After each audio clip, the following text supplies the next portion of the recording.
A social worker and member of the Fishing Lake Saulteaux Nation in Saskatchewan is a recipient of a major international award. Brenda Reynolds has been named as one of the 2 recipients of the 2025 United Nations Mandela Prize. The prize aims to recognize the achievements of those who dedicated their lives to the service of humanity as guided by the purposes and principles of the UN, and honors the legacy of Nelson Mandela. Brenda Reynolds recently spoke to our Dennis Ward. Here's that interview.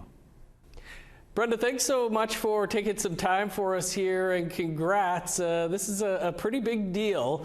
What was your reaction when you found out you were one of the 2 2025 laureates of the United Nations Mandela Prize?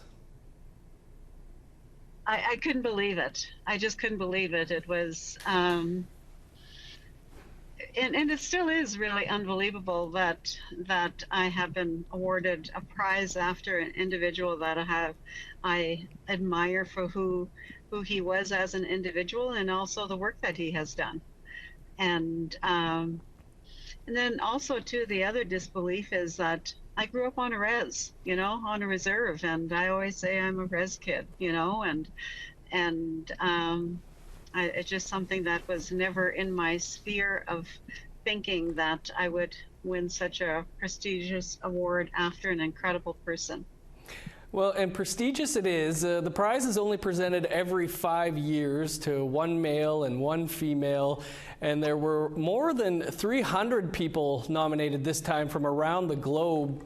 Can you tell us a bit about how your nomination came to be?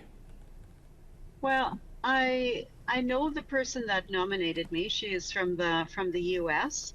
and I've done some work with her in terms of other truth and reconciliations around the world, and it was my work with the development of the Indian Residential School Resolution Health Support Program under the settlement agreement, and it was through that development of that emotional support program that I have been able to do other work in other countries based on the genocide experiences that we have in Canada, and then how do you provide emotional support to survivors, and then as we went through the truth and reconciliation process, we provided support to all Canadians, and so that's how it is that I came to be to being nominated for this prize. Well, you're going to be recognized by the General Assembly on Nelson Mandela International Day, which is July 18th. What are you expecting there? It's going to be, the prize is going to be awarded by the Secretary General of the United Nations, and then I'll get to meet other members of UN that have been invited, and I will get to speak on similar things that you and I are talking about today.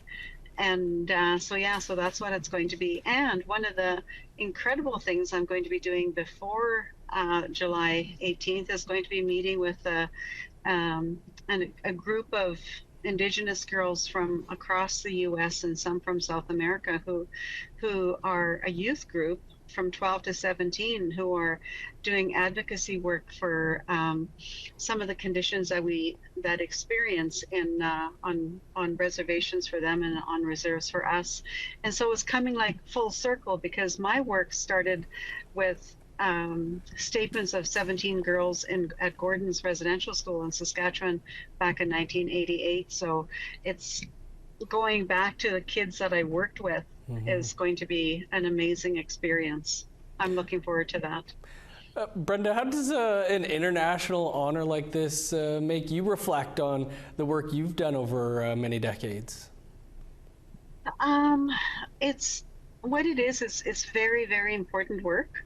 And when I think of all of the experiences that we have in Canada with the residential schools, and then of course all the other things that have happened that has come to light since then, like the day schools and the Indian hospitals and all that kind of stuff, and what's come to, and I'm also doing my doctorate on cultural genocide, on trauma interventions for cultural genocide, and it's something that is is needed, and also how do you provide trauma interventions for people who experience genocide. And that was what I had done starting in 2007 in the development of the health support program that I did. And so it's meaningful in Canada, it's meaningful for all the Indigenous populations throughout the world, and other populations who are minorities that are experiencing different kinds of genocide.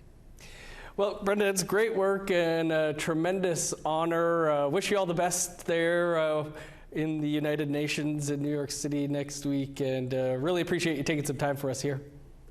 Thank you so much, Miigwech.